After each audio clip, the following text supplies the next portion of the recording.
नमस्ते एंड जय हिंद। हाल ही में मैंने एक मूवी देखी। उस मूवी का नाम है मी रक्सम। अब मैं जानता हूँ कि ये मूवी को ज़्यादा लाइमलाइट नहीं मिली, फिर भी आज का टॉपिक यही है। इसी के बारे में आपसे बात करूंगा, मेरे एक्सपीरियंसेस शेयर करूंगा, मेरा रिव्यू दूंगा, मेरा व्यू रखूंगा। मुझे ये मूवी कैसी लगी ये बताऊंगा। आप बने रहिए, देखते रहिए एक्सपोजिंग स्टार विद शांतनु।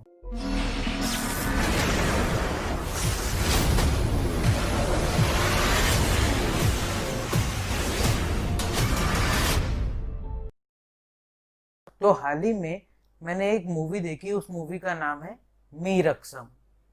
अब सबसे पहले इसकी स्टार कास्ट की बात कर लेते हैं, हर बार की तरह। मैं ज्यादा लोगों का नाम नहीं लूंगा, शायद ऐसा पहली बार ही होने वाला है कि सिर्फ एक स्टार कास्ट की नाम लेने वाला हूँ या एक स्टार कास्ट का नाम लेने वाला हूँ। इसमें है नसीरुद्दीन शाह।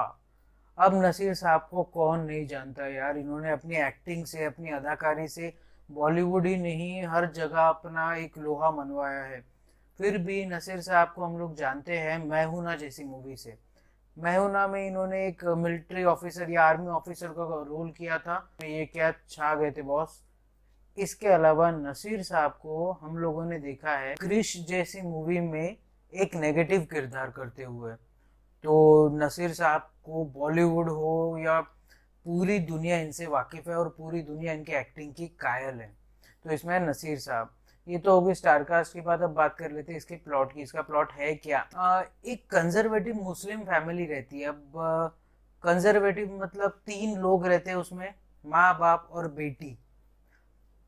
अब जो बेटी रहती है उसको बचपन से ही डांस का बहुत शौक रहता है और सेम शौक उसकी माँ को भी रहता है। ये दोनों घंटों घंटों बात करते रहती है डांस के बारे में, डांस सीखते रहती है, डांस करते रहती है, टीवी को देख के डांस करते रहती है। इस टाइप की इनकी फैमिली रहती है। बहुत इनके जो इन लॉज रहते हैं वो बहुत ज़्यादा कंजर्वेटिव रहते हैं कि भाई औरतें डांस नहीं करेगी, मुस्लिम औरतें ये नहीं करेगी, वो नहीं करेगी, इस टाइप की ओल्ड ख्यालों वाली रहती है।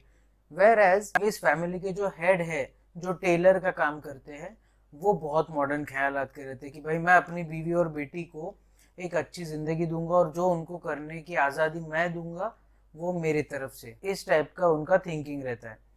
एक बुरा दिन आता है जब इस फैमिली में इनकी मॉम की डेथ हो जाती है। तीन लोगों की हैप्पी फैमिली है, इनमें से एक इनकी मम्मी की डेथ हो जाती है। तो माँ के जाने के बाद जो बेटी रहती है वो बहुत उदास रहने लगती है और ये उदासी उसके पिता से देखी नहीं जाती।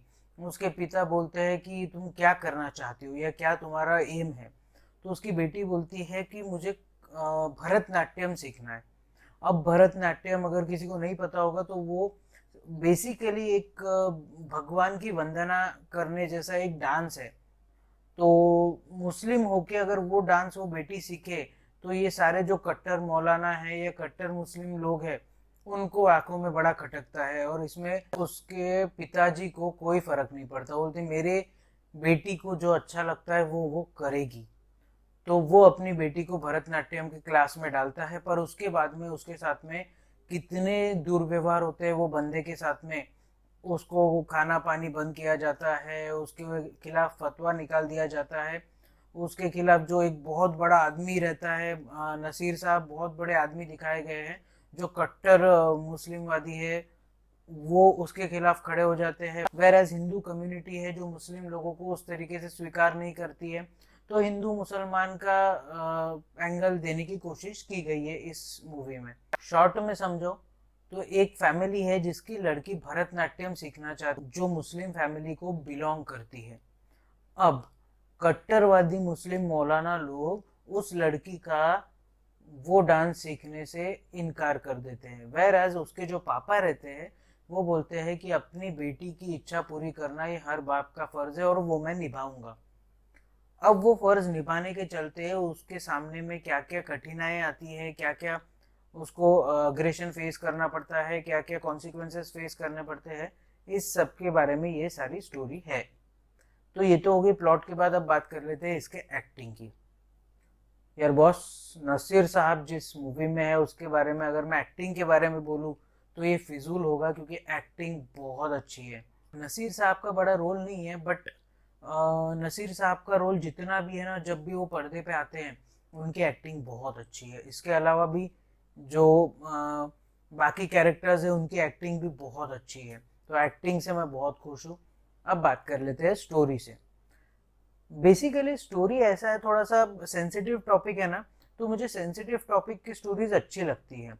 मैं ये नहीं बोलता कि ये टॉपिक को अच्छे से उठाया गया है, पर कई कई जगह पे कुछ कुछ लोगों को गलत तरीके से पोर्ट्रे किया गया है, वो मेरे को अच्छा नहीं लगा। पर फिर भी स्टोरी वन टाइम वॉच है, ठीक ठाक है। एक्टिंग बहुत अच्छी है, स्टोरी वन टाइम वॉच है। स्टोरी की बात आ रही है तो इसके डायरेक्टर कैसे पीछे रह जाए। इसके डायरेक्टर है कौन? इसके डायरेक्टर है बाबा आजमी। अब बाबा आजमी को यूं तो शायद आप नाम से ना जानते होंगे, पर आप इनकी बहन से जरूर वाकिफ होंगे। जी हाँ, ये शबाना आजमी के भाई है। तो बाबा आजमी एक सिनेमाटोग्राफर है, बहुत अच्छे, बहुत बड़े बड़े मूवीज के साथ जुड़े हुए थे। फिर भी बाबा आजमी ने सिनेमाटोग्राफी की है मिस्टर इंडिया जैसी मूवी में। उस मूवी में भी इनको देखा गया था, ये शायद उनकी पहली मूवी है एज अ डायरेक्टर, और मेरे ख्याल से उन्होंने बहुत अच्छा काम किया है बॉस। अगर मैं एक दो चीज़ें छोड़ दूँ जिससे मेरे को अच्छा नहीं लगा, ऑफेंड हुआ हूँ मैं, उसके अलावा बाकी चीज़ें मेरे को ठीक लगी। अब ये आ कहाँ पे रही है? ये आ रही है Z5 पे। पर एक बात बोलना चाहूँगा, ये जो मूवी है ना, इसको ज़्यादा लाइमलाइट नहीं मिली, और मैंने ये सोचा कि इसको जब लाइमलाइट नहीं मिली तो शायद खराब होगी, पर जब मैंने चालू की मूवी देखना तो मुझे बहुत अच्छी लगी। मतलब ठीक है, वन टाइम वॉच बोलूंगा मैं, बट मूवी में एक पकड़ है, आपको पकड़ के रखेगी।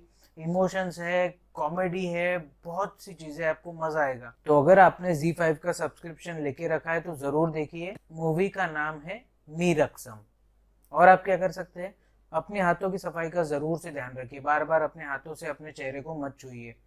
इसके अलावा सोशल डिस्टेंसिंग का ध्यान जरूर रखिए, अपने में और अगले में 10 से 12 फीट का अंतर रखिए। इसके अलावा लॉकडाउन या अनलॉक, इससे जुड़े हुए नियम कानून, उसका फॉलो जरूर कीजिए। इसके अलावा जब भी आप घर से बाहर निकले, अपने चेहरे को फेस मास्क से जरूर कवर कीजिए। इसके अलावा अगर लाइफ में कभी आप लो फील करो, कोविड की वजह से आपकी नौकरी चली गई है, कोविड की वजह से आपको इकोनॉमिक क्राइसिस आ गए हैं, तो इसके बारे में अपने घर वालों से बात ज़रूर कीजिए। इसको छुपा के मत रखिए, डिप्रेशन को मार के भगाइए। और अगर मेरे पास में और भी कोई टॉपिक आता है तो उसके ऊपर मैं एक वीडियो बना दूंगा। तब तक के लिए आप बने रहिए, देखते रहिए एक्सपोजिंग स्टार विद शांतनु। जय हिंद।